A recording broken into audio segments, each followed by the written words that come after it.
Now, had Andrei passed a paddle and then put tacky stuff on afterwards, which if he was cheating, that's what he should have done, right? If that's what he was cheating, that's the way that you would do it. I think then he should be tar and feathered. I don't think 50K in 6 months is enough, or whatever it is, 2 months, 60 days. I think he should be tar and feathered if that's the case. If you manipulate it afterwards, how does this AI actually like figure out where this is going to bounce? It's just tracking the ball and the trajectory of the ball, right?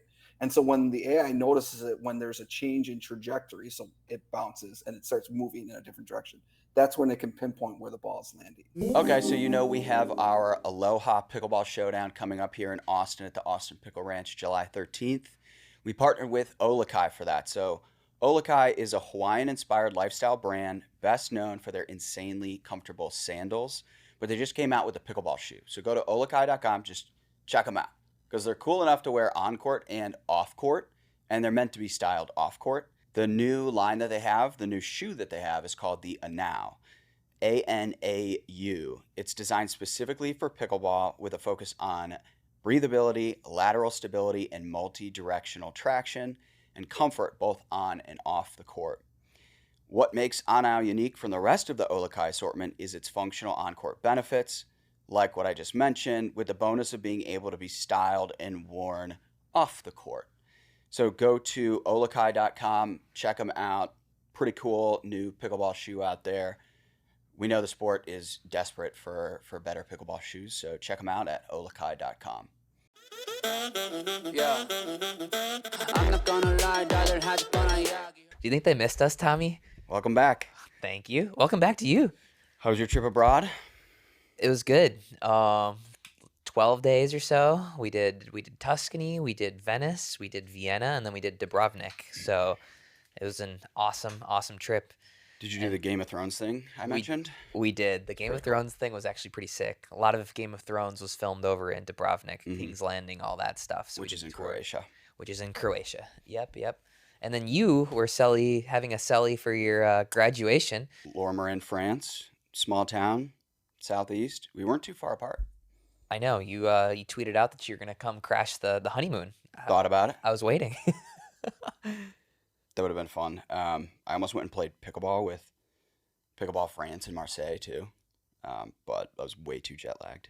Was that the closest big city? Is Marseille? That's what we had to fly into, and then it was like an hour drive to Lourmarin. What'd you do? Drank a lot of wine. Sat by the pool, walked around, had espresso, a lot of baguettes. It's good stuff. There you go. Yeah. What else can you want? But it's good to be back. It is. How many days were you gone? I was gone, let's see, including travel days, I think it was like 12 or 13. So it was May 20th through June 2nd. So maybe 13. What about you? Watch pickleball while you were over there? No, but a lot happened while we were gone, Tommy. That's correct. We got a lot to talk about. Yes, we do. Where should we start? How about this? If you're in Austin, July 13th, we're doing the Aloha Pickleball Showdown with Uptime Energy, Liquid Death Kitchen, which is this apparel brand.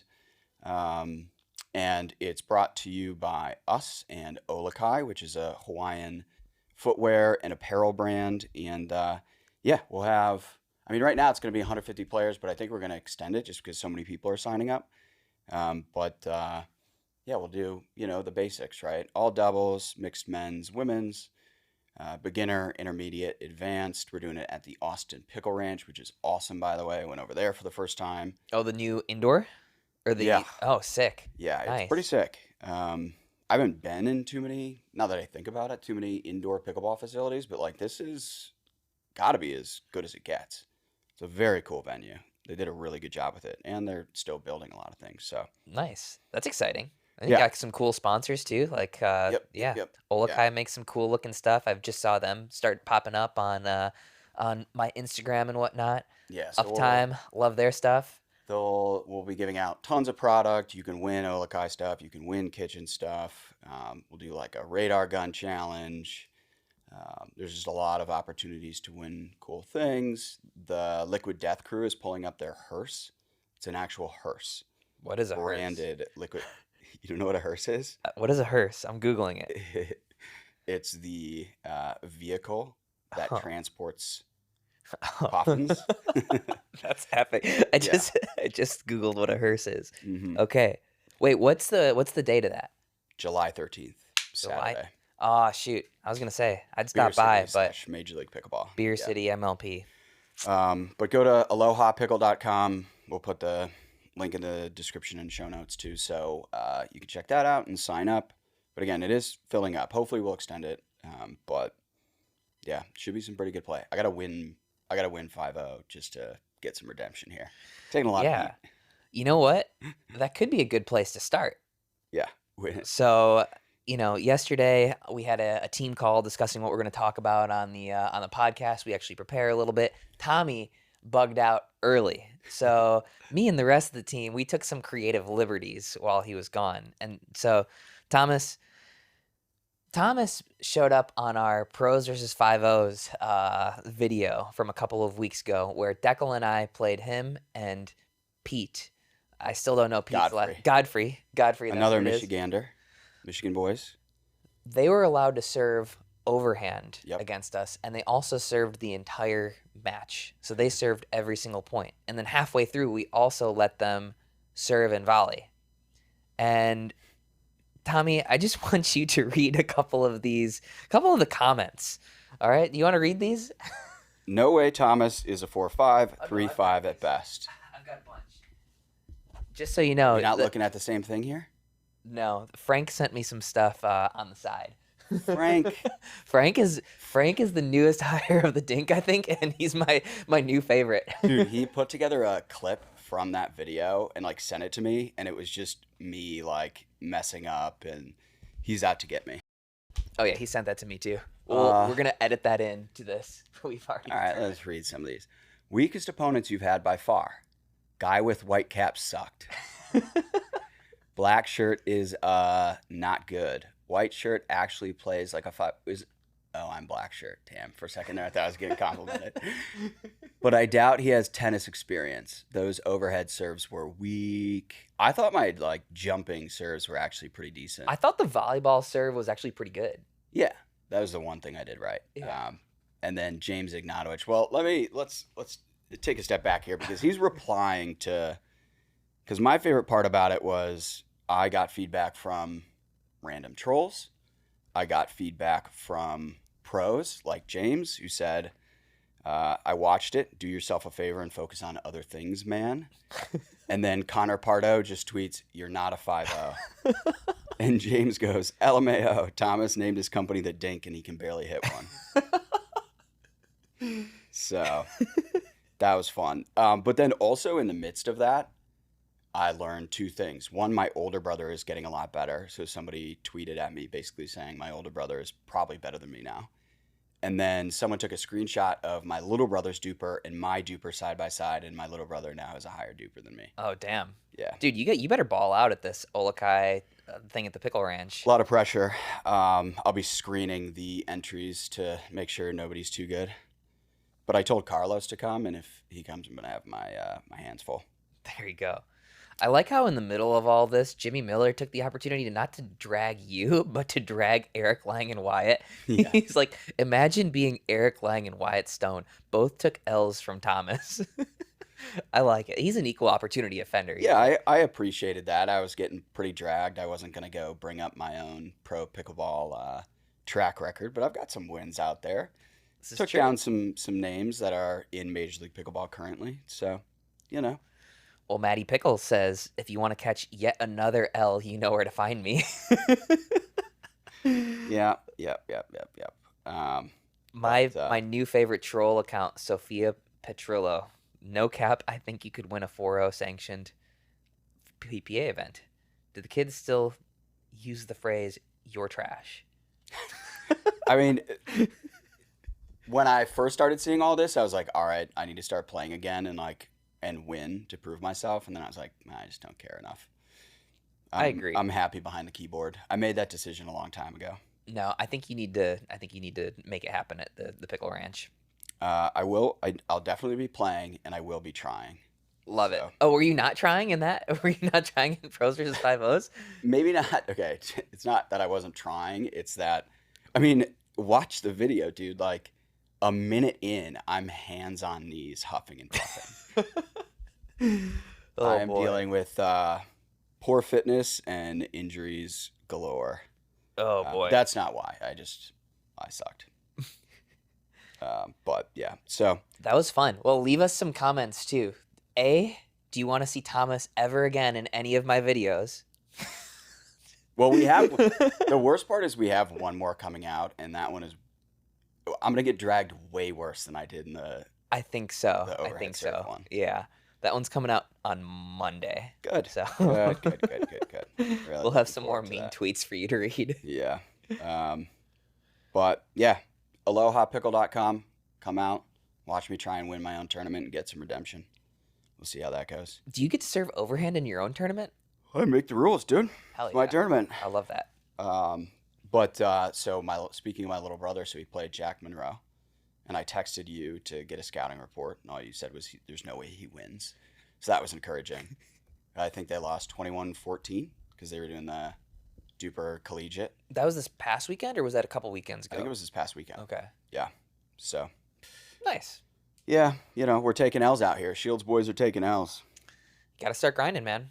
Got to start grinding. Or look at this segue. Or you can start putting foreign substances on your paddles. It's not a bad idea. They don't test at amateur tournaments. So let's talk about that. Oh, good idea. That's a great idea. This is a professional podcast of give and take here, okay? Let's just get your opinion on the whole thing to start. Should we walk through kind of what happened? Yeah, let's walk through it. Okay. So let's just give like a few main events that are worth mentioning here. So Major League Pickleball announces on May 11th at Major League Pickleball Atlanta that players paddle failed testing due to a foreign substance, which is Andrei Daescu. So they announced that. On May 16th, USA Pickleball announced the JOOLA Gen 3s were delisted. On May 16th, again, UPA announces the formation of a new governing body. Wait. May And- 16th, USA Pickleball announced the JOOLA Gen 3 was delisted. Yeah, and I think the weird thing about that was, although the UPAA, right, was just announced, PPA is not yet adopting like their own set of rules and regulations. So they're still Hold on. following USA Pickleball for now. You lost me. So wait, on May 16th, UPA, which is the PPA, MLP, and the collegiate thing, they announced the formation of their new governing body, The But- UPAA. the UPAA. Okay. And the UPAA at that point was not yet doing their own certification, and they're still using USAP standards as of May 16th. UPAA isn't using USA Pickleball standards, but Correct. the PPA is still. Oh, okay. Got it. Kind of. That was my interpretation. I actually don't know if that's totally right, but basically PPA announced a day before I think amateur play started, or maybe it was on Thursday when amateur play was underway, that they were not going to allow the JOOLA Gen 3s to be used because USA Pickleball had taken them off their sanctioned list. So that was their rationale because they were taken off of USAP? That's what the language indicated in their very short announcement to players via email. Interesting. So that's how I read it. Because it was taken off of the USAP list prior to the Atlanta PPA tournament. The Gen 3s were. Yes. So I don't know. I mean, Okay. Well, it's all either way. very difficult to track, and it's very confusing. I agree with that statement entirely. Well, But then, oh, go ahead. yeah. So anyway, May 20. We did a really good job walking through that, by the way. Yeah. It was very smooth. Also, yeah, let's focus on Andrei. All right. So the YOLA's on the 28th. Yep. It was announced that Andrei was suspended from all UPA-sanctioned competition, including PPA and MLP events, for 60 days from the completion of the PPA Vizzy Atlanta Open. Yep. He was fined $50K and placed on probation for 1 year. Now, 60 days.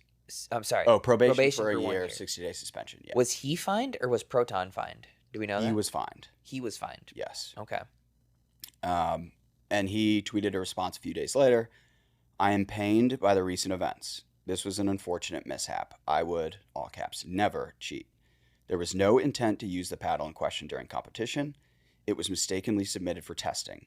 The paddle has never been used in competition. The UPA has rules and policies. Paddle testing is the player's responsibility. I will abide by their decision. So Andrei, in Andrei fashion, kind of said, I accept a punishment. I didn't mean to, but I accept a punishment. Yeah. Has he spoken? I mean, I've heard several different things about what happened. Mhm. Do we have any quote from Andrei about No. what happened on this? No. I mean, other than this tweet, he was supposed to come on the pod. I understand why he didn't. Maybe he just thought it was too quick of a turnaround and information was still coming out. He didn't want to say the wrong thing. I think his philosophy here is like, I'm just going to accept as is. I'm going to put my head down and accept a punishment. I'm not going to push back. But I think maybe he thought coming on a podcast he could say something that he didn't want to say, right? Yeah. But basically the way I understand it is he has training paddles for his training partners to use when he's not training with like a top pro, right? In order to make it more challenging for him in training, they have this one paddle with a foreign substance on it, which is an adhesive, which just changes the way the ball comes off the face of the paddle. Somebody in his camp grabbed the paddles to submit for testing and accidentally grabbed the training paddle. So clearly, like, there's no discrepancy on whether there was a foreign substance. There was. Mhm. It was some sort of adhesive, but it wasn't meant to be submitted. So obviously, UPA or Pro Pickle Labs or whoever did the testing, they felt the substance, right? And the consequences are the 60-day suspension, $50K fine. Mm-hmm. Yeah. So Yeah. I think we have to take this like kind of piece by piece. First off, it's interesting. I know this had been used previously, foreign substances. Apparently back in the day, players were putting hairspray on paddles Mhm. to make them more textured, more grippy. That's why the referees would come up and do the thing where they would like gently Right. touch your paddle to see if there was something on it. Mhm. So this isn't the first time that foreign substances has been a thing, but the first time in a while. I also, kind of what we said on the last podcast was I don't really see a way where foreign substances make a big difference on some of this new raw exposed carbon fiber. So I could see where foreign, like something like a pine tar or whatever, or spider tack that they use in baseball could make an impact on that sort of paddle. Yeah. I'd be really curious to actually like go get 2 of those paddles and try and screw with one. Yeah. Like, See what the effect is. I'd wonder what the effect is. So, interesting. They've acknowledged that they put something on there. Yeah. I'd be curious to know what that actually is. And It was described to me as an adhesive. Yeah, it so wasn't some given sort an of- actual name. Yeah. okay. But think about this, right? Like, you've played with him recently. You're tapping his paddle all throughout the match, right? After every rally. Did you ever feel substance on his paddle? No, and I'd be very curious how something like this, if you were to put it on your paddle, how would it not get all over the ball? In baseball, right? That's probably the best foreign substances like comparison that we have. In baseball, the ball gets changed out all of the time, right? Mhm. You throw a ball into the dirt, it's changed out. The ball is hit, it's changed out.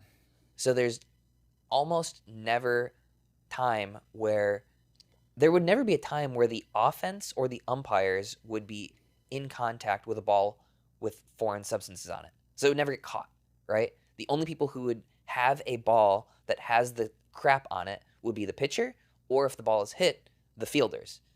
Fielders wouldn't say anything if their dude is cheating, right? If their pitcher is cheating. So it's a very different thing. The ball is never given back to the opponent to check it out. If I got a ball back and it's covered in glue, I mean, I would notice that right away. Yeah. Right? So anyway, I'm curious to know how this would even really work. But next question is, right? The next question is, why would you submit that to testing intentionally, right? And they said it was mistakenly done. Sure. Like, I don't think you would intentionally do that, right?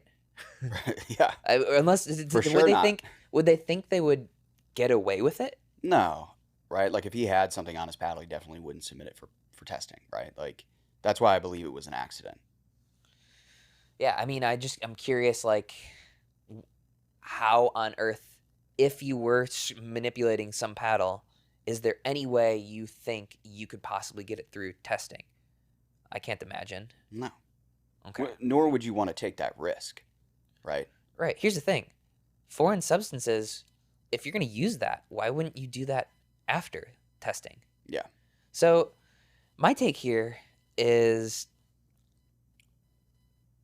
I think Andrei's paddle failed testing. And that's basically what happened. That's how I see this. His paddle failed testing. Mm-hmm. I don't care whether it failed testing for a foreign substance, for delamination, for too much grit. The paddle failed.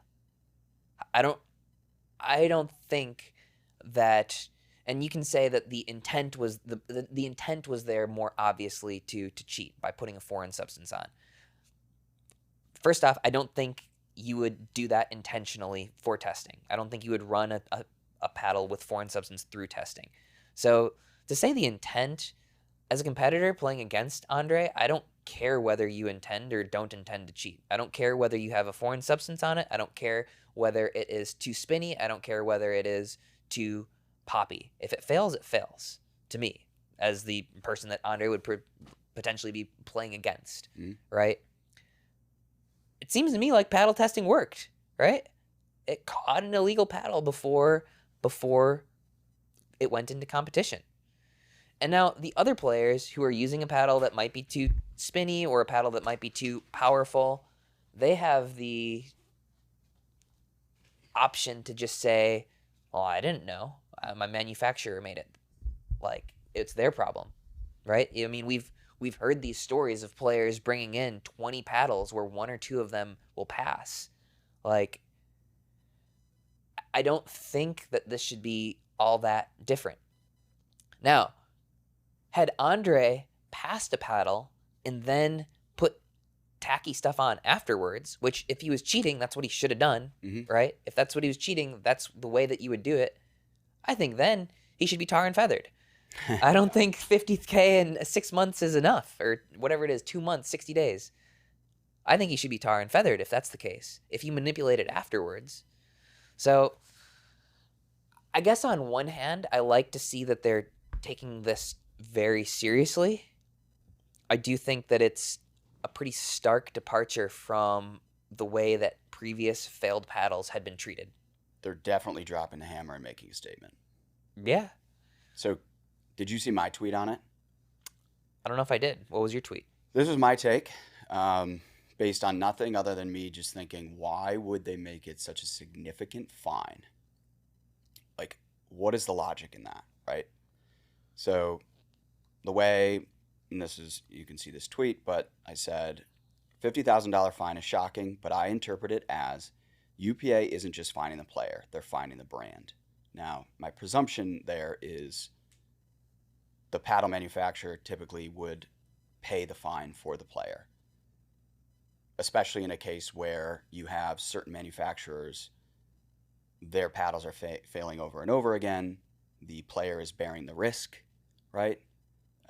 So in this effort, UPA knows that if the paddle brand is going to be paying the fine, then we need to fine them to a degree that it makes a dent to the manufacturer, right? If the fine isn't substantial, the brand can justify taking more risk to push the limits of paddle technology beyond what is reasonable. And a mere slap on the wrist could be viewed as the cost of doing business. In many cases, we've seen illegal paddles actually benefit brand sales. A fine effectively becomes a marketing expense. For a $280 paddle, which is how much that Proton paddle cost, and a lot of the Selkirk paddles, Yolas. A brand would only need to sell about 180 additional paddles to cover the $50K fine, ignoring manufacturing costs. UPA is putting a stake in the ground. Skirting the rules will cost you. It sucks that it happened this way, an illegal substance, and it sucks it happened to Andrei of all people, but all parties directly involved believe the fine is justified, especially in the wake of rampant abuse of paddle regulations. Most pickleballers agree paddle tech is getting out of hand. This is a move in the right direction to rein it back in. Does anybody see it differently? I didn't see many counter takes. Even Andrei, Proton, they're saying, we accept the fine. His paddle failed. Regardless of how that happened, the paddle failed. We accept the fine and the punishment, right? What do you think of that take? Yeah, I mean, I think it's clearly a statement, right? However, this is probably the one time where the paddle manufacturer should be left completely out of it. Yeah. Right? Well, that's why I said it's like weird that this is the instance where they dropped the hammer. Right. Because this is the time where the paddle manufacturer could really be like, our paddle was fine, Right. and then they put this stuff on it. Yep. Right? Yep. Everybody else's paddle who fails is given to them directly from the manufacturer, unless somebody's back there smacking it with a lacrosse ball or whatever to delaminate the paddle. That's not a... This is like the most clear example of something that's not the paddle manufacturer's problem. Right. The $50,000 fine is insane. That's a lot of money. Right? That's crazy. Of money. Although Dre's had a pretty good run so far this year. He's been doing pretty well. In the backdrop of what players are making, $50,000 is a crap load, right? Mm-hmm. So a guy on the Rangers, NHL, just got a $5K fine for a hit in the playoffs where he really could have ended this guy's career, right? That's $5,000 fine. Draymond Green has a history of fines, obviously. He has over 50 fines, which going through this list is very fun. But they're all $2,000, $15,000, $3,000, $2,000, $2,000, $2,000. $50,000 is crazy and reserved for very significant events, right? Very significant violations, typically putting people at risk or, damaging their reputation. So, yeah. So, all right, you're UPA, PPA, MLP. What do you do? Andrei submits this paddle. It's got a foreign substance on it. What do you do with that? I draw a line in the sand. I don't care what the nuance is, right? I don't care about the description of he didn't mean to submit that one or, he never intended to play with it. That doesn't matter to me. If the paddle is illegal and we're trying to curb all the issues with paddle manufacturing, we're going to come down hard and swift and we're going to make a statement. And I think this just happened to be the next event where they could do that. Mm-hmm. So what is your action? Are you doing the same thing? Are you fining him $50K and suspending him? I assume there were a lot of internal conversations and a lot of issues. I bet they had tons of meetings where they were like, this paddle stuff is getting out of hand. We have to do something. We have to make a statement, right? So in the backdrop of that, I understand why it's so significant. I don't see a world where I would issue a $50,000 fine unless I'm specifically thinking about the paddle manufacturer who could potentially be the one fronting the cost of that, right? Mm-hmm. That's why I think the $50,000 fine is so significant, because they know that if it's $2,000, well, I'm a paddle manufacturer. I'm happy to pay $2,000 if it means my player's going to have a competitive advantage. That's great for our brand. Gotcha. There's just so many questions and not too many great answers here, right? Yeah. It's just now a third thing that we need to look at in testing: foreign substance, delamination, and texture, right? And all of them are tested in a slightly different way. I think we do need to have post-match testing again. I think you need to play. I think you have to have your paddle tested beforehand. I think you have to have your paddle tested afterwards, right? To me, I don't like. I could theoretically get my paddle passed and go put whatever crap on it that I want, foreign substance, and you can't challenge the paddle Do afterwards. the lacrosse ball thing, delam it, scratch it up with a quarter to add some grit. Mm-hmm. So, I mean, I think we got to test it, or at least have the challenge option back afterwards again. Let me just read some comments, because like I think we're both inclined to give Andrei the benefit of the doubt here. But if you don't have context on who he is or the situation generally, like, so one of the comments was, anytime something shady occurs with pickleball paddle testing, in quotes, submitted the wrong paddle. Oops, right? That's the common excuse. So I can see where that guy is coming from, right? But I think you and I are in agreement that Andrei is not the one who's going to be trying to skirt the rules and play with some sort of illegal advantage. Or either that, or he's just not that fucking stupid. Yeah. Like, he's not going to go submit this beforehand on purpose. So here's another thing. Let's be honest. The fine he got was such a blatant money grab. LOL. I get fines are supposed to generate money for the league, but the fine being that large of the player's salary is nuts. I think that goes back to my point where they had to think about what the fine means to the brand, to the manufacturer specifically, right? You have to think about it from that lens. Yeah, it's tough. There are just several different things. I just think we have to have after-match testing again, right? Because there's now two things that could happen. You could go put crap on top of it, or you could go delam the paddle yourself. Or theoretically, I don't know how you do it, but somehow you could make a paddle grittier, I suppose. What would you do if you, like, one of your paddles ended up in the testing batch that you, like, knew was illegal for whatever reason, right? It was delammed, grit, something like that, right? You get a 60-day suspension and a $50,000 fine. What's your reaction? I mean, it would depend on the precedent beforehand. If I was in Andrei's situation, I would be very pissed because the precedent has been you submit a paddle for testing. If it fails beforehand, they basically take it away for the rest of the weekend and then give it back to you afterwards. And there's been no fines, no real repercussions on that. Now if I have a paddle that fails for grit and all of a sudden we're fined $50,000, I mean, I would be pretty livid about that because it's a change, it's a departure from the way that things have been done.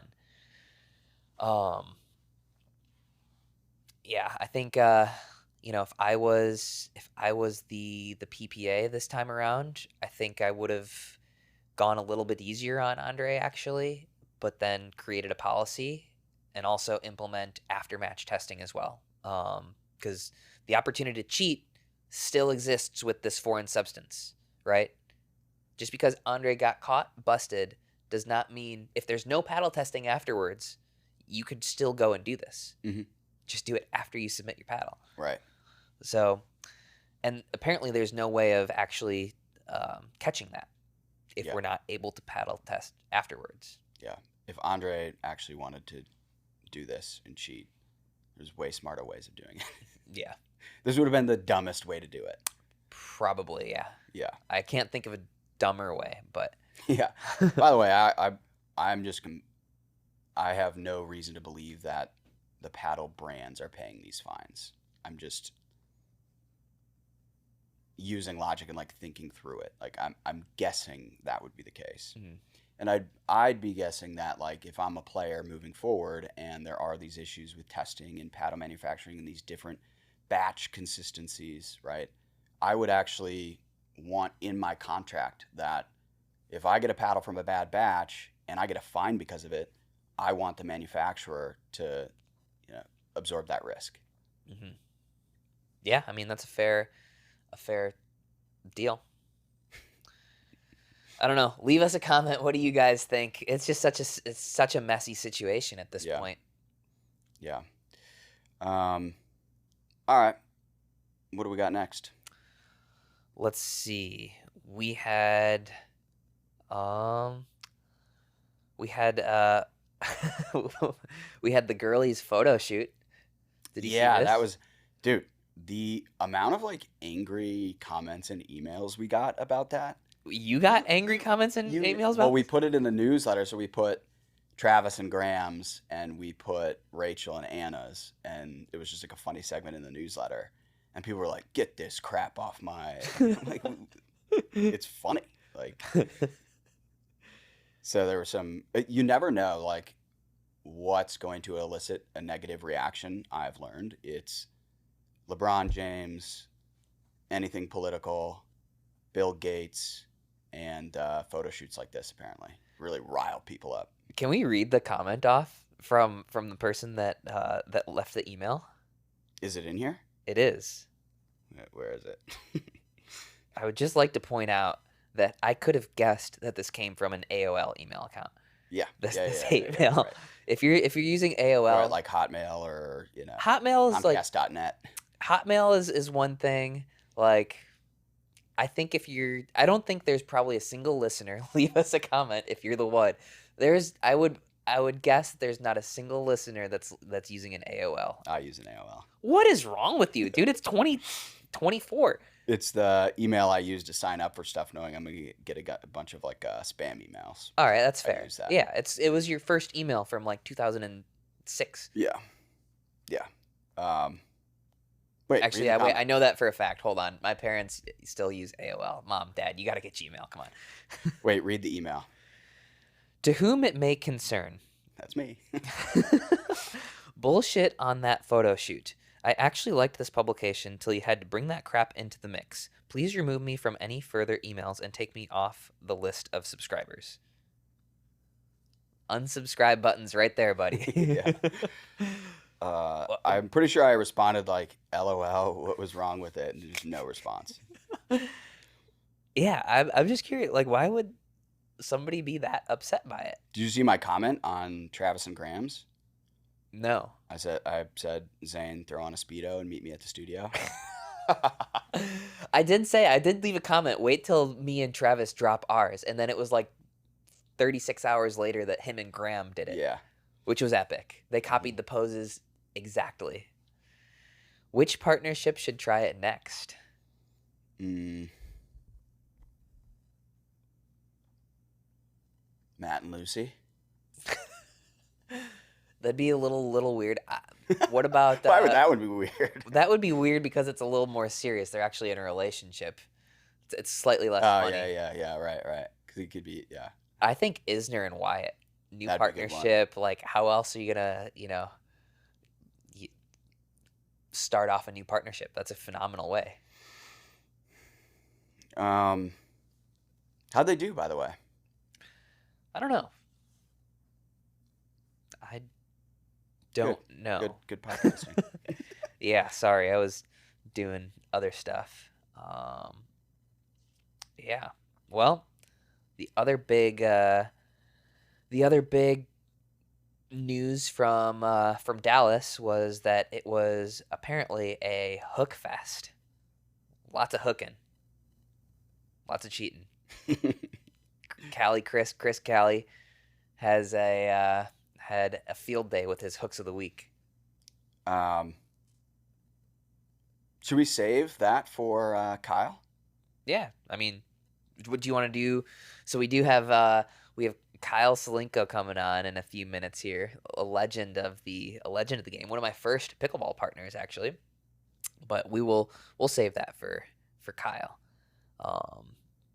What else do we want to chat on before we get him on? I don't know. I don't really want to go through the results of the PPA unless you do. Neither do I. All right, we'll ask you this. Do you think what do you make of this whole delisting of the JOOLA Gen 3s? I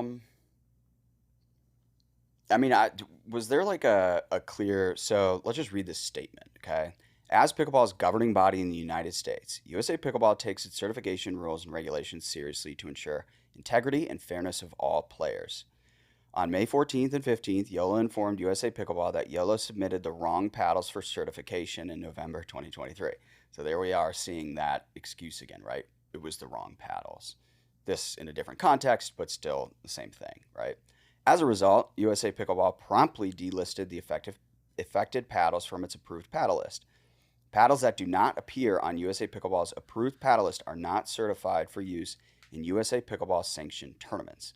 So we don't have context on what about the paddles were illegal or flagged, right?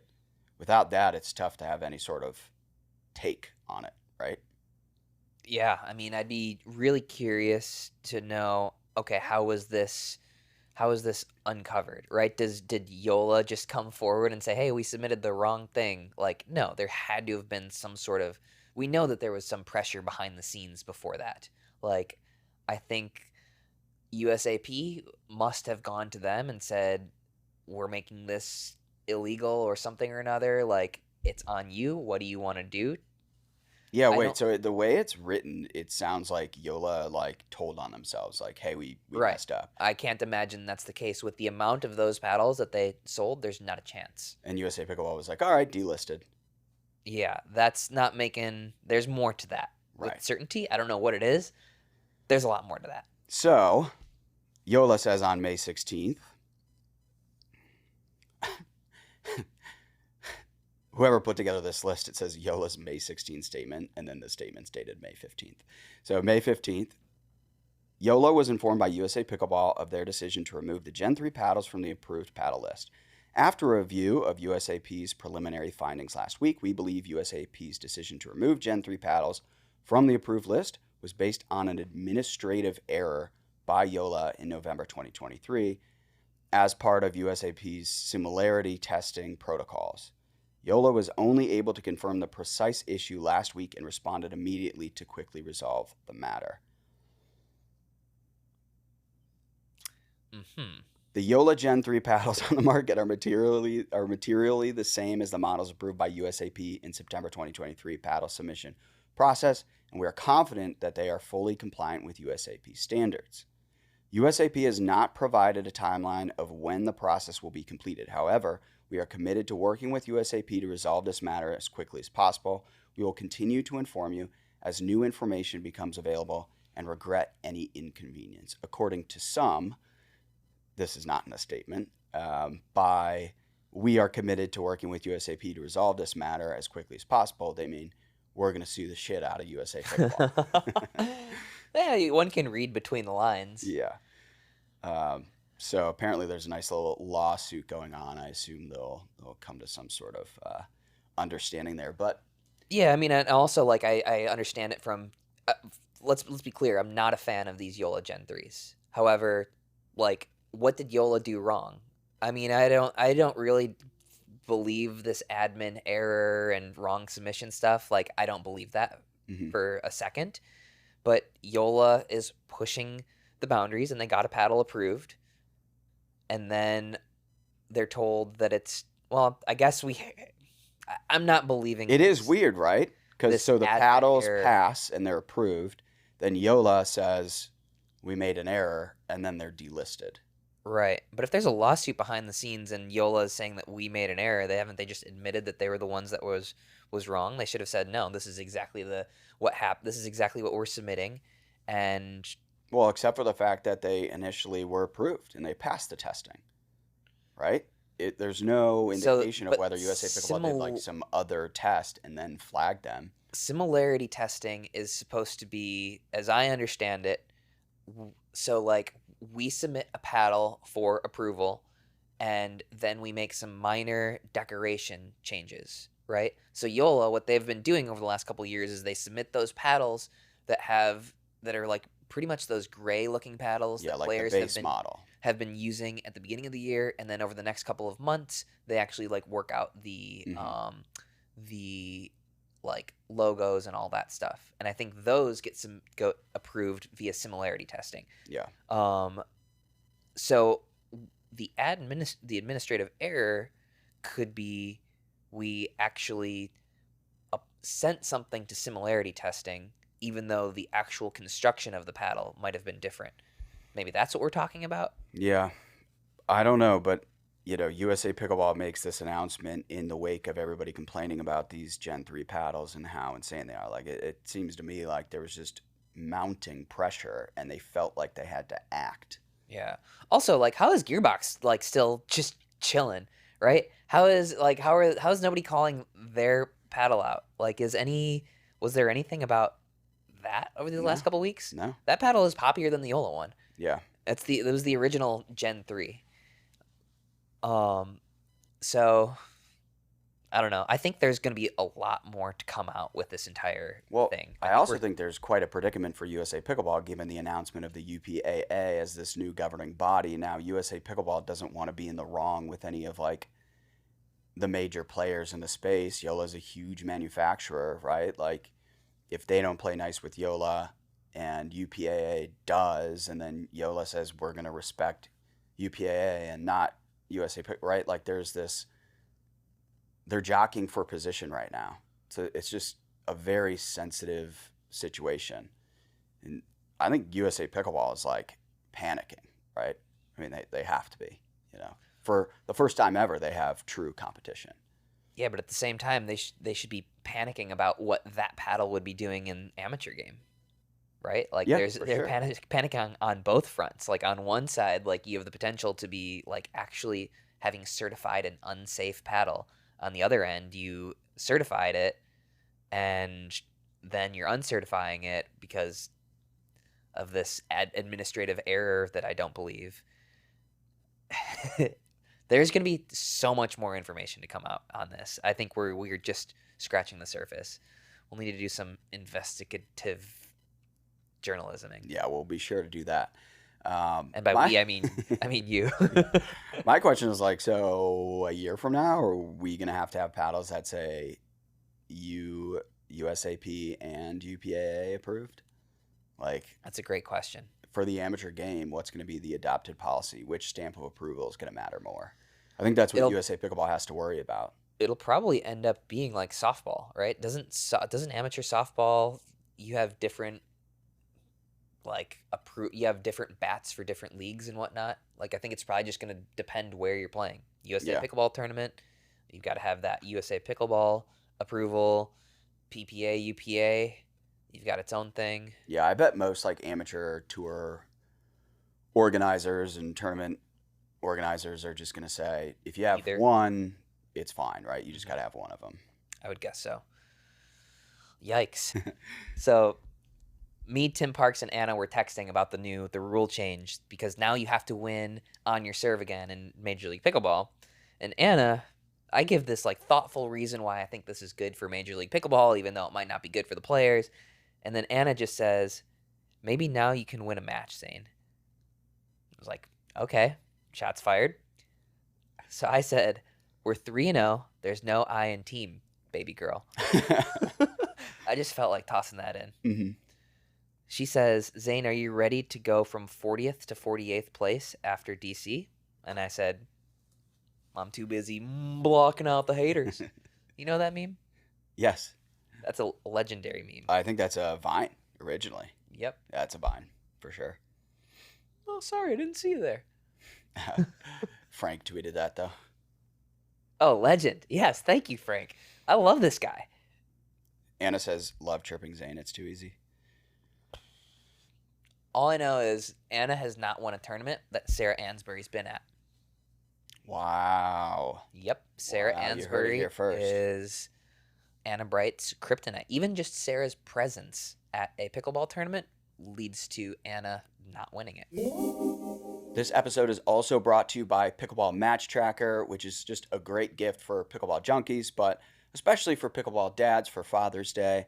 The Pickleball Match Tracker is brought to you by Adams Media and Trey Sizemore, who's the founder of pickleballhut.com. And it includes like the history of the game, glossary of pickleball slang and terms. It's got sections to record scores, rate skills, capture intricacies of match day like wind, weather, challenging plays, and match highlights. And it's just a great gift for the pickleball junkie in your life, so check them out. It's the Pickleball Match Tracker. You can look at the link in the description or on the screen here. All right, let's tell Kyle to jump on here. Kyle, what's going on? What's up, guys? Sponsored by Nike. Like I said, there's nothing better than a paddle controversy to sell paddles. Yeah, I've never, yeah, right, exactly. That's exactly what I was just saying. It tends to have the reverse effect. It's like a good Streisand effect. The Streisand effect. That's legendary. Yeah. Kyle, dude, what's going on? Not too much. What's going on with you guys? Zane, how was the honeymoon? Honeymoon was sick. Vienna was super cool. So that was probably the coolest of the 4 places that we went. But got back on Sunday night and now back to the grind. So it was a good little break. And there's so much drama while we're gone. And then of course last weekend, the reason you're on here is it was a Hook Fest in Dallas, an absolute Hook Fest. What's your take on that, Kyle?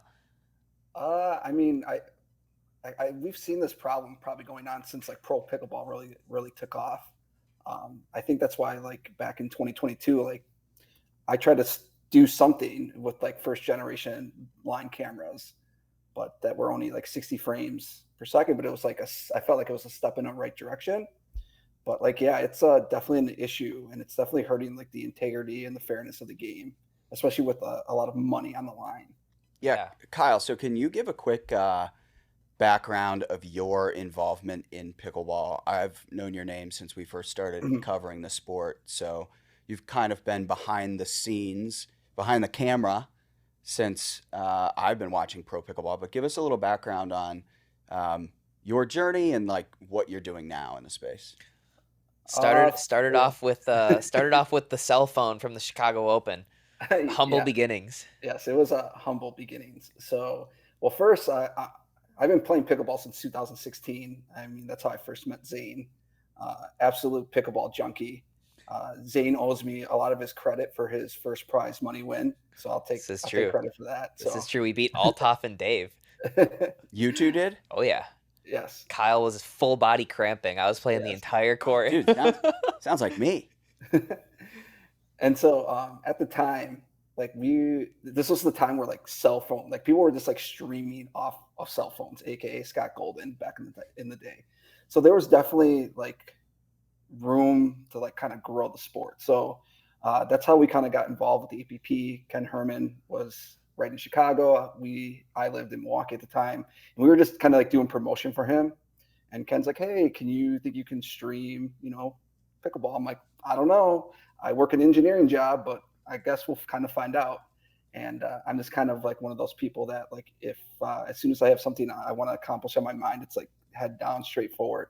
And so that's all like I've been doing. So I started Boxcar Productions, and been broadcasting the APP for a couple of years, USA Pickleball Nationals, and then MLP last year. So I mean, I guess my whole focus is that just to keep expanding the game as much as possible, keep growing it, and my contribution has kind of been like, well, how can we make it more of in lines of like professionalism in terms of broadcasting to help push the sport forward. Hmm. Yeah, so Boxcar was doing a ton of APP back in the day, and then you were MLP through 2022, correct? No, I did all last year. I did Okay, MLP, so I all did last all the year, events except for the very last one. the San Clemente one. Mhm. Yeah, so you've obviously got the tech experience there. Now, what is your most recent project? Is actually the replay systems, Yeah, right? yeah. So in 2022 in Beer City, I came up with the idea along with some other team members to do like line challenges. So we were the first ones to ever put cameras down the lines to try to catch, to have actual challenges. So we were doing that first type of generation all the way up into the last MLP event. During the last MLP event, Eddie Atkins, who is the founder and co-owner of Close Call Replay, our new venture, he was helping stream some backcourts at the MLP Dallas event. And it had to be the quarterfinal, the Ben match. There was a line call where you couldn't quite see where the ball landed. So the ball landed in between what we call frames, and so you couldn't actually see where it landed. And Eddie was like, "Hey, like I think I have a system. I know a system that can handle 240 frames per second. where we're only doing 60 frames per second. And just in layman's terms, to help us like the average viewer to understand what a frame per second is, think of it as just like pictures, right? So if you were to hold down your phone and take a burst of pictures, that's a frame per second. So when I say 60 frames per second, every second the camera is taking essentially 60 pictures, right? So that's what we were doing in all of last year. And our new venture, we're doing 240 frames per second per camera. So that's essentially taking 240 pictures a second from 6 different cameras. So every second, it's pretty much 1,500 still images a second that we're taking in. And what we're trying to accomplish is we're trying to see where the ball is actually landing on the court to make an in or out call. So that's our whole goal. And so we kind of saw there was a problem where, okay, 60 frames per second isn't quite. I went back and I looked at about 83% of the time we could see where the ball actually landed with the 60 frame per second challenge system. And way at the other end, you have Hawkeye, which is this way too expensive. So how can we kind of bridge the gap to make a system that's cost effective, that's going to be way better than anything we have in the current market right now? So it really comes down to cost, like the cost of the equipment, the cost of the tech Yes. to take, however many frames per second that's needed to be Yes. 100% accurate. Yes. And just in terms of, so the first problem we had was, okay, like one, you need a lot of computing power, because think about this. Like if you think about when you take a bunch of pictures in your phone, how much space that it's taking up in terms of storage in your phone. Now imagine 1,500 pictures every second for multiple hours. So one, it's a lot of computing power. The second is actually finding cameras that will output 200 frames a second. Like if you take your iPhone can record, like a lot of cameras can record in 120 frames per second, 240 frames per second, but it's actually getting the image out and into a system where you can, at a hit of a button, go back 5 seconds and go through a bunch of images to find where the ball actually lands. Like with our phone, we can record, but then what do you do with it? Like how do you get it in a timely fashion so you're not impeding play and you're keeping the flow of the game going? So that's what we were really trying to accomplish, and which we have accomplished. Yeah. So you and Eddie, and he's Eddie from Eddie and Webby, right? Yeah. And so you guys have, no, go ahead. Yeah, he has a streaming back. He's an OG too. He's been playing since around ours. And he was like one of the first people that started streaming. So he has a streaming background for broadcast. And he's an engineer for the Tuesday Night Pickleball and for Jigsaw. Right. And so you guys now actually have a company like specifically for this purpose? Yes. Like so I have replays. Boxcar Productions, which is a production company, and then Close Call Replay is another company where we just focus on providing line challenges for replay. And Chris Callie, who is, are we saying that right now? Chris Callie. Chris. So he's doing this Hook of the Week segment, which inspired by the Pickle Pod, although we haven't gotten enough credit He for hasn't that. given us too much credit recently. That was my idea. Hook of the Week. I need some cred. But that's you guys sponsoring that segment now, I think I saw, or at least on one of the episodes. Yes, I have to give Eddie a lot of credit for that, because he's the one that came up with like, maybe we should sponsor it, because we've had talks with the PPA and the APP at the beginning of the year, and they both said, oh, we're just going to do our own thing in-house. So we were kind of just like, well, this isn't for the average consumer. Like we want to use this on, larger scale sports. So like, how can we bring brand awareness? And this was like kind of one of the ways that we thought would be. That is a perfect sponsorship. Sure. So without, like, I don't know if this is something you'd be willing to share, but like, what is, I'd be remiss if I didn't ask, what does it cost to actually have you there and using this for a given day? Like, is it out of the budget? No. Or what's the reason for the no that the APP and PPA gave you? Well, I mean, it all comes down to like what priorities are, right? So you could have us because we were trying to negotiate a 10 deal event with PPA. You could have us, it would have cost us, just to put it in without giving numbers, it would have cost them a lower mid-tier PPA player for the year, for the replay system for the year. So you can infer that how you wish, but it wasn't so astronomical where it's just like, and that's the other thing too, is like we are willing to like try to work, to meet in the middle to make this happen with any entity that wants to do it. So, but yeah, so that's kind of where we were at with that. So in comparison to the money that they're spending on in other places, this isn't a ridiculous cost expenditure. Let's just say you were to fine some players $50,000. Do you think that would cover the cost for your services? That would move the needle very close in the right direction for the rest of the year. Wow, There it's we up go. there. There we go. We need to start dishing out some more fines. We got to Yeah. get Pablo to flip off some more people and throw some more paddles, and then we got a replay system. Yeah. Yeah, and that's the other thing too, is like we even offered for this last Atlanta events to our services for free, just as like, hey, we will show this, we will beta test this to you, and like if it goes well, like let's have more serious conversations at the end. And it was just like, well, nothing ever came from that, obviously. So okay, let's say that the PPA is implementing that on center court. The close call replay system is working there. We still have the problem of every other court and the hook fest that pickleball is becoming even worse on those backcourts that don't have any sort of camera stuff. Like obviously this doesn't relate necessarily to close call, but what do you think about players that are playing on backcourts getting overruled multiple times, or referees who just, it's not their job to actually look at these calls? What do we need to do to solve pickleball line call issues on those other courts? And this is part of our multi-tier plan that we're working towards. But first of all, like I do like the progression draw because you can limit the number of pro courts that they're playing on. So, I mean, so we have, besides 240, we also have a more cost-effective 120 frames per second, which we'll be actually showcasing both of them at the Beer City MLP event. So we are doing that one. What is the PPA and APP streaming at right now, do you think? What do you mean? It's everything's at 60 frames per second. Okay, so you're doubling the frames per second with your cost-effective version. Yes, with the cost-effective, and we're shooting straight down the lines, right? So you can actually see the angles properly, because the rules state, and this is kind of a little bit off track, that like either you need to see space, like color, between it, but ultimately what you're doing is you're seeing where the ball's actually landing, and that's you're able to see if you can see space or not, right?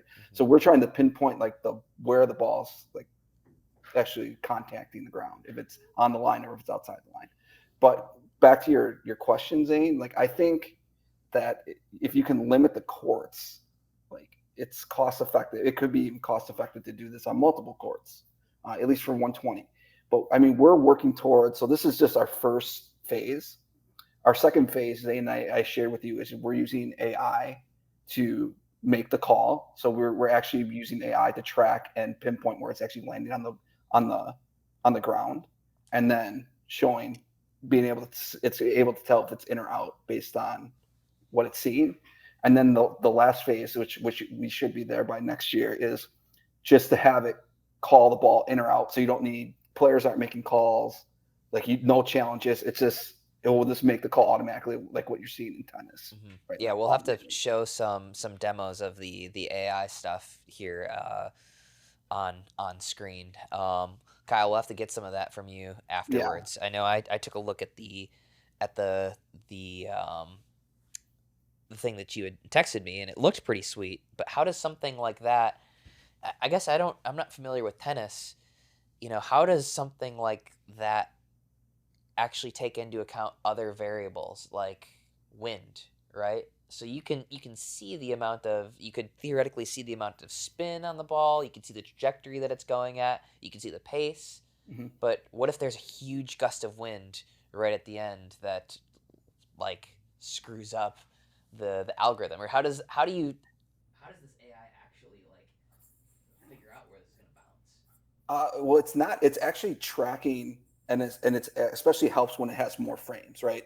So if we're using cameras that have 240 more frames, the more information it has, like it's just tracking the ball, right? So it doesn't matter if it gets blown by wind, it's just tracking the ball and the trajectory of the ball, right?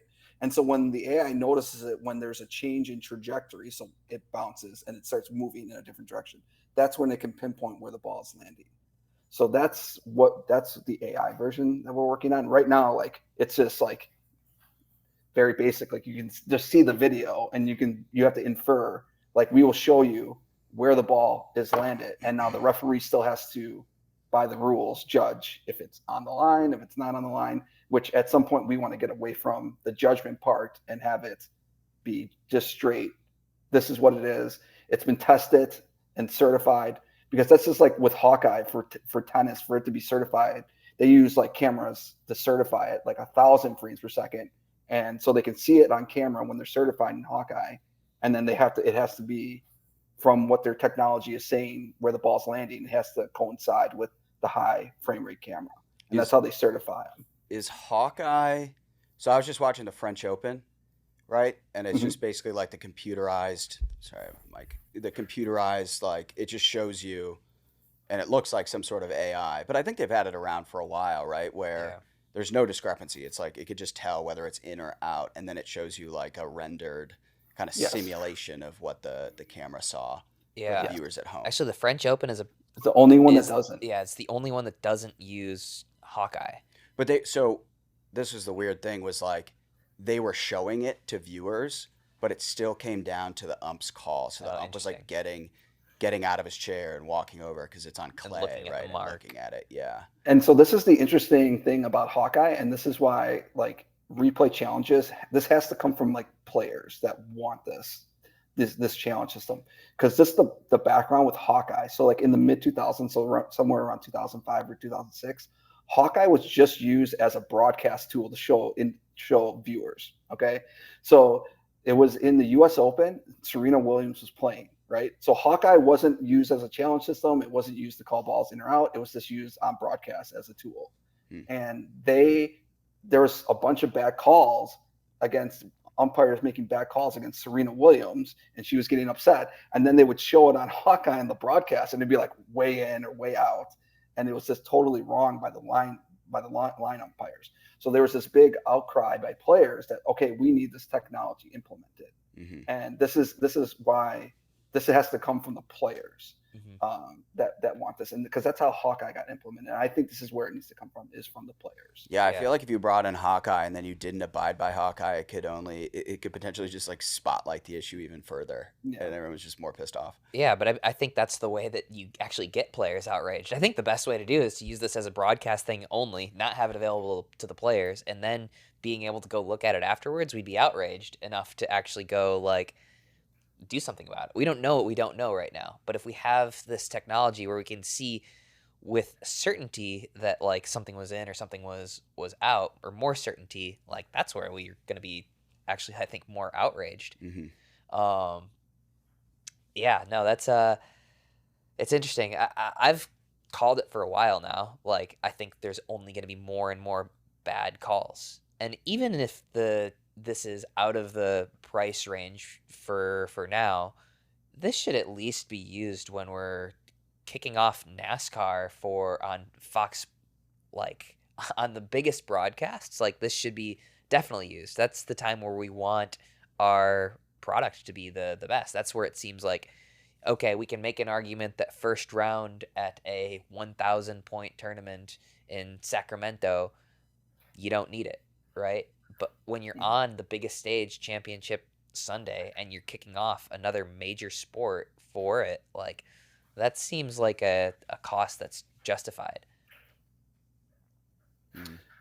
And that's the thing too. So not only, and this is one of the allures to it, is that it's just entertaining in general, right? So if you're in it, like the PPA and APP, like there's shows, even at the event, there's shows, right? So even when we were doing them on MLP, and there was a challenge and the crowd's kind of getting hyped up, the MC's hyping them up, and then you can actually see it on the video board, like if it was in or out, like that's just part of like the entertainment value of it. That was the only one we did that was Columbus MLP in 2022, right? They did it in Atlanta, but like the Columbus one was awesome. I remember there was a challenge that Rafa had, and it wasn't even a line challenge. It was one where it hit his hand, and they challenged it. And you could see it on the board. And I remember that pointing on the board. That was when he was going like this for like the entire challenge. Yeah. I remember they were doing it on the board right behind the court, like as like Deckel and Federico are standing right next to that court. That was awesome. Like that challenge system, 2022 Columbus was phenomenal, or at least just the way that it was broadcast. It is challenges, I think, are one of the most entertaining parts of sports. Like when there's a close call in the NFL or MLB and you're there actually watching it, trying to figure out what you would call as the umpire, like that has got to be some of the most audience retaining time in this entire sport. Of any sport, honestly. Nobody clicks away during a challenge. Yeah. Even on social, people are always posting clips where it's like a close call and they're like in or out. And those videos always do really well. People just, for whatever reason, people get really into that. Yeah, and it drives engagement on all this stuff. People are commenting.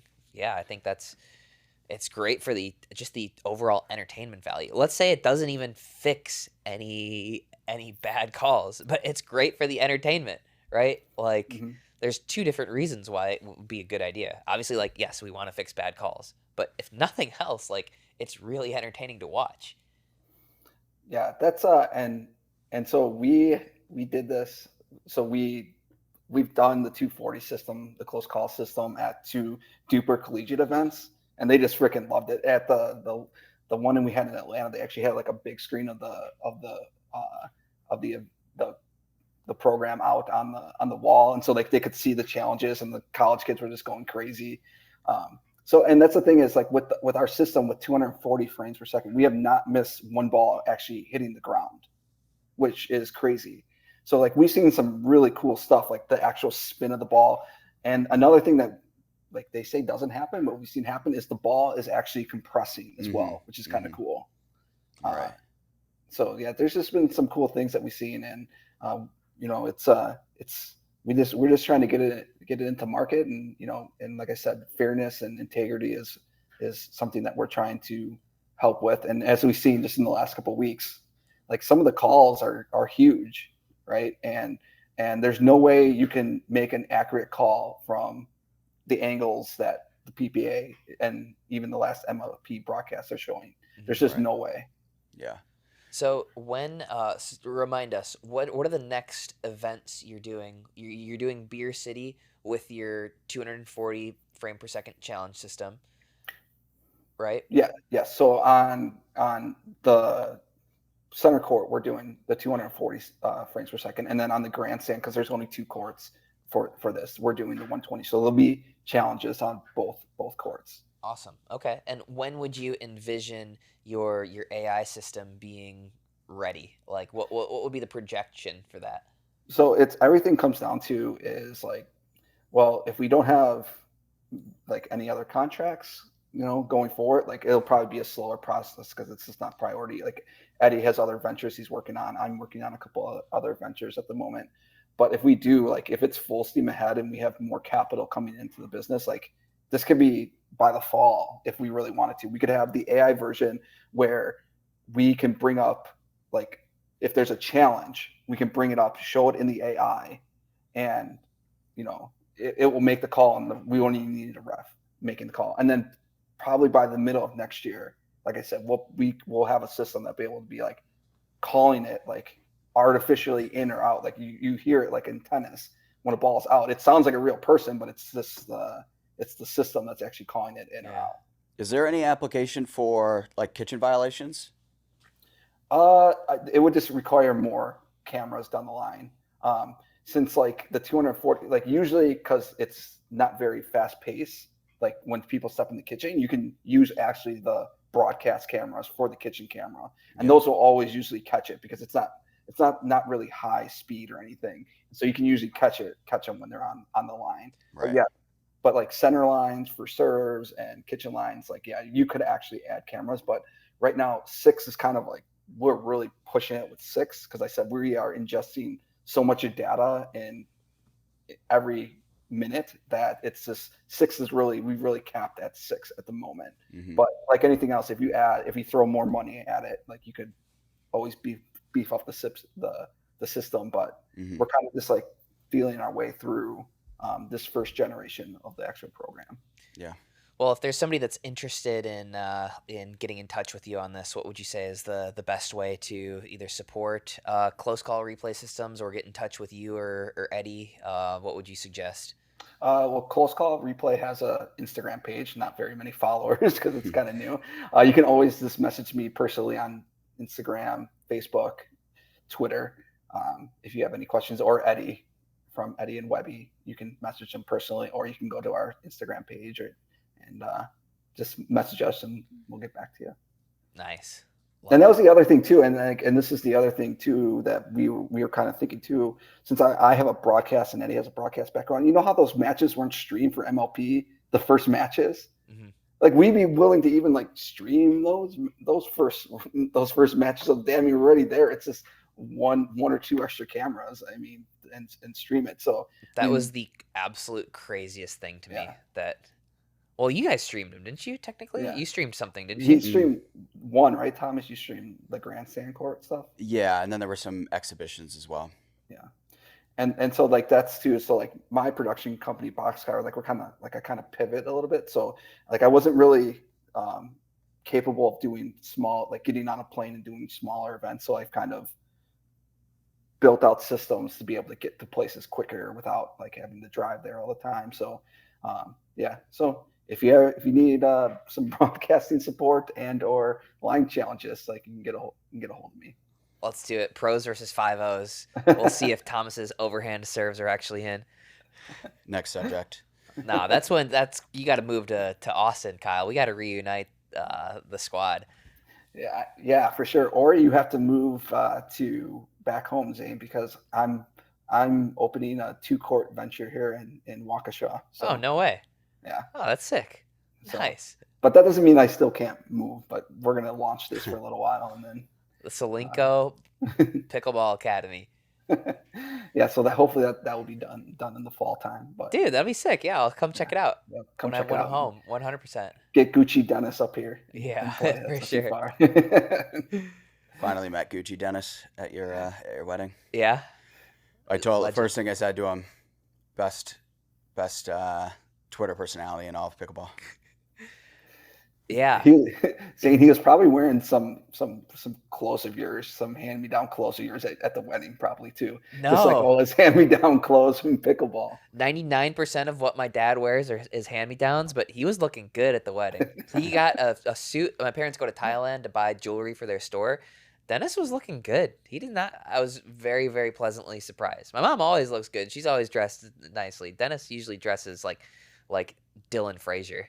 I think Dylan Frazier actually like goes to my dad for style advice. He's just got more hair. Sorry, Dylan. Ricochet shot. All right, Kyle, I got one more question for you. You've seen broadcasts since broadcasts existed in pickleball.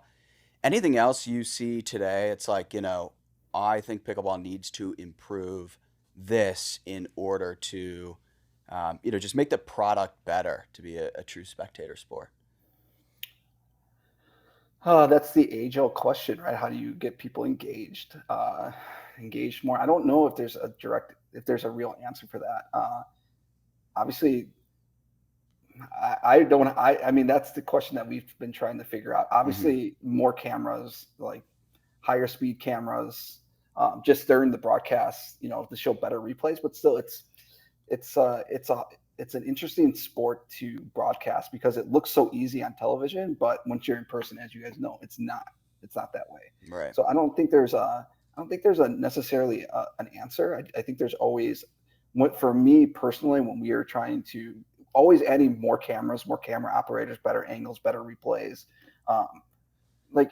it's just trying to legitimize it more towards I don't want to say like a tennis broadcast, but more in line of a tennis broadcast, like that type of level, like keep on trying to innovate to that level. And I think that's what we kind of took pride with, is that we, Boxcar, love pickleball. Like all of us that worked were in the pickleball space. Like the people that worked love pickleball. And so for me personally, it was like, well, how do I keep growing, not just my company, but growing the sport of pickleball and pushing the limits? Like, and that's, hopefully it doesn't get at like an innovation. It doesn't get stagnant because of, not to say that Tennis Channel doesn't care or whatever the APP broadcasting, they don't care. But for a lot of these people, it's a job, right? It's, for me, it was personal. Like pickleball is personal, and I would rather take less money and push the limits and make the broadcast better. Like having, like, for example, like just like a gimbal guy, a steady cam on the court, like this, things like that. Always trying to innovate and make it more personal to the audience. That's what we were always trying to do. Mm-hmm. I can attest to Kyle's love for the game. This was the dude that I was grinding with at 5:30 a.m. on a gym floor in Wisconsin winters back when I was working at Deloitte. So he's a psycho just like me. Yeah, and I guess the other thing too is like we have to get rid of the mentality that good is good enough, right?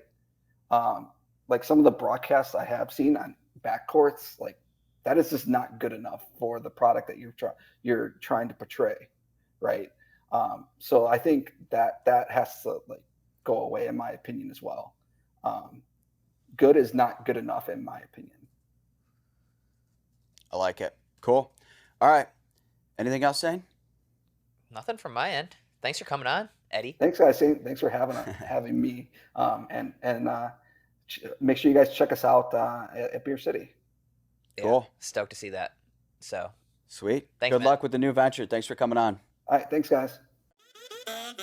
Yeah. I'm not gonna